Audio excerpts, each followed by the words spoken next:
What are some of the practical steps that you can advise somebody to say, be mindful of how you spend? It starts with you knowing what is my income. Then the second step is to observe what you do with your money. The third step would be then to interrogate if is this money then going to the right? And then the third step would be for us then to question ourselves. And then the conversation then becomes broader. If we were to keep it simple, know what your income is, have an appreciation of where it's going, and then ask yourself, is it going to the right places? Hello, beautiful souls. Welcome to Mindful Moment Clips. On this episode, we will be unpacking all things mind your finances with Labukhang. Please note that this is not a financial advice that we are offering. We are merely sharing our experiences with finance.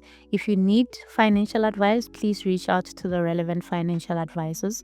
They will provide you with the support that you require.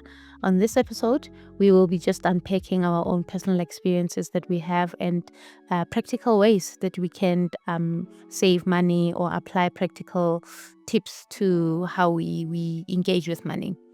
Research or statistics shows that up to 50% of you guys have not subscribed to our channel. Please click on the subscription button, turn on your notification bell, like this episode, and engage with us in the comment section. It is completely free to subscribe and to engage with us in the comment section. So please, we would appreciate your support. Come along for the journey. And I think as a follow-up question to that, like most people often start the year the same way.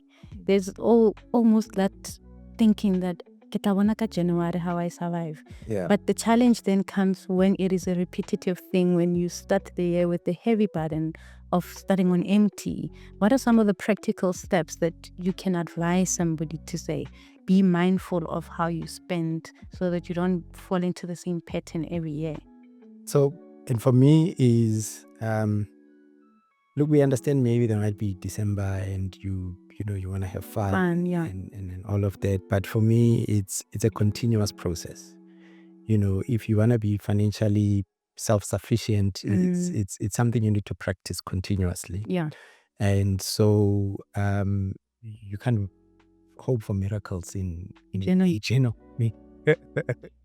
Yeah. So you want to make time to get into a particular habit, of managing your finances and putting together a plan of some sort. Yeah. If you fail to do that, over the 11 months, there's absolutely no way you're gonna create miracles in January. In January, yeah. So and I mean I'll go back to the point of knowing how much I have, knowing what I'm gonna do with that, and also being intentional. Like, look, I'm going to a December. I sometimes you don't wanna sort of lie to yourself. You need to be honest and be like, look, it's December, people will be having fun. I also want to have fun. Yes. But also be aware how much fun you want to have. Yeah. Get your budget and and be content. Like, okay, look, this is how much I have. This is how much I'm going to set aside so that come January, then I'll be fine. But that doesn't just happen automatically in December. It's a practice over an extended period. True. So that becomes natural in December when you're like, True. okay, you know what? I'm putting aside 500 rands and that's my budget for December. Yeah. It's something that you would have practiced, throughout the year. And so hoping for miracles or like a short-term success, it's difficult. You always need to be intentional and build those types of habits. Yeah. So that, come those challenging times or rainy days, you're able to quickly, pivot and get to a situation where you can at least be self-sufficient. Yeah. I think I like how you put it. The problem I think also that we make, or the mistake that we tend to make, is quick fixes. Yes. If I take money now, I can quickly go to the bank and fix it with borrowing from the bank, which then you're going deeper into a financial instability that you're not aware of. The next thing you know, you're sitting with debts that are even beyond your own means. Your salary cannot cover all of that. So yeah, I think I like how you're putting it. The habit that you can put is knowing your means. Like, how far can I go with the budget that I have? And just as a follow-up question, you're working in a your position is mostly finance, though it comes with HR and legal. That is also part of finance somehow, because there's an implication of money. And also in your role as the treasury, you're also working with money in that position. What do you think, or how do you think budgeting can influence our approach on money? And how can I start if I don't know anything about budgeting? What are some of the simple ways of me starting to practice budgeting? Look, I mean, the long and short of it is understanding what total income you have. Yeah.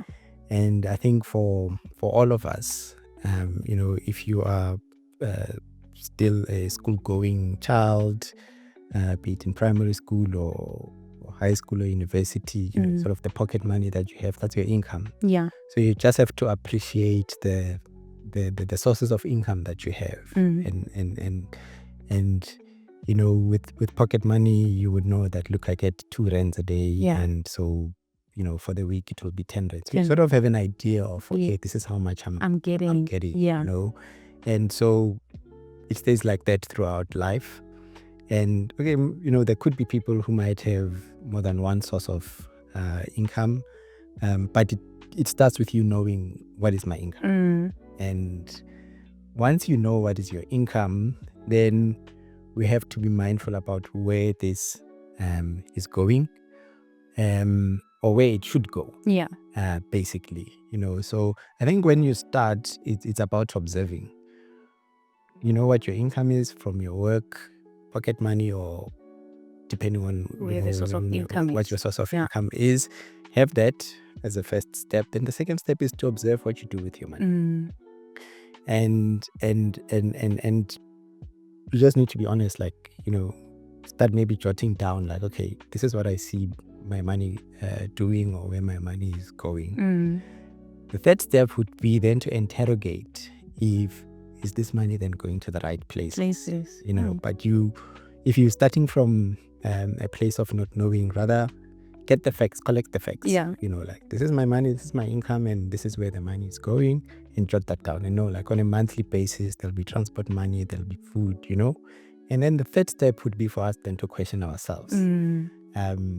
Is it going to the right places? If it is it the right amount? Yes, I need to buy food, but must I spend so much on food? And what kind of food is it? Is it like takeaway that are more expensive? And so then you start interrogating each and every item that you are spending more on. Is it worthwhile?